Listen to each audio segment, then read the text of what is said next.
na ito, makakapanayam na natin ang punong guro ng pambansang mataas na paaralan ng Sorsogon. Nagbabalik si Arif Doringo live mula sa Sorsogon Provincial Gymnasium.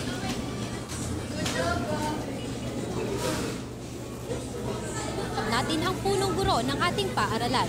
Una sa lahat, sir, pagpupugay sa iyong makabuluhang talumpati. Nabanggit mo po sa iyong isinagawang SOSA na 3 taon mula ngayon, ang pambansang pataas na paaralan ng Sorsogon ay magiging Center of Excellence sa buong rehiyon ng Bicol. Ano po ang iyong inaasahan na magiging ambag ng mga mag-aaral, guro at mga magulang sa iyong vision sa hinaharap ng ating paaralan? Oo, ang inaasahan natin na ang mga mag-aaral ay mag-perform sa iba't ibang larangan, sa science, sa mathematics, sa journalism, sa arts, lahat mag-perform. Kaya ngayon pa lang ay nagbibigay na ako ng mga panuntunan, mga expectations para abutin natin to, yung goals na yan.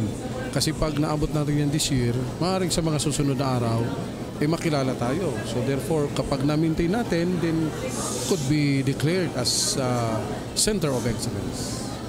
Maraming salamat, Sir Engay. Balik sa inyo, Aizer at Denise.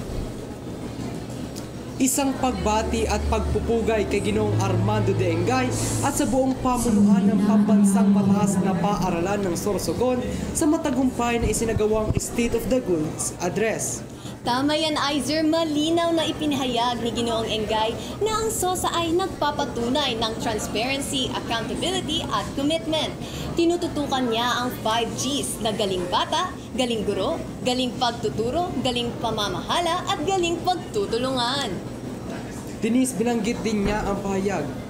Sinabi ni SDS William E. Gando na sa pagtuturo ng Village Program, hindi lamang guro ang nagtuturo at hindi lang paaralan ang magpupog sa isipan at ugali ng bata.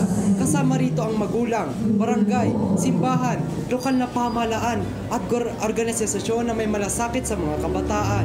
Tama yan, Aizer, at sa nilalaman ng kanyang SOSA, magandang mga pahayag niya na may karagdagang 14 na guro ngayong taon.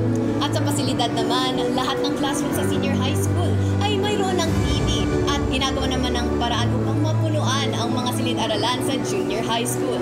At nagkaroon na rin ng pagre-repair sa CR at nilipat na rin ang guidance counselor's office at bumuo ng healthcare center batay sa mandato sa lahat ng mga paaralan. Tama ka dyan, Denise. At ayon din sa punong guro, pinalalakas din nila ang SDRRMT. Ipinatupad din ang one-page law sa mga panahong kanselado ang klase. Gayon din ay nakipag-ugnayan ang punong guro sa SPTA at SSLG tungkol sa pagsuot ng prescribed uniform at iba pang ulat tungkol sa pag-unlad at mga plano para sa ating paaralan. At yan ang mga pinakabagong balitang nakalap sa aming buong araw ng paglilingkod. Sa ngalan ng Tinig ng Sornahay, ako si Aizer Benitez. Kasama ang iyong boses na tapat at maaasahan, Denise Fuentes. Hatid ang mga balitang mula Malaya at mapanagutang Tinig Sornahay.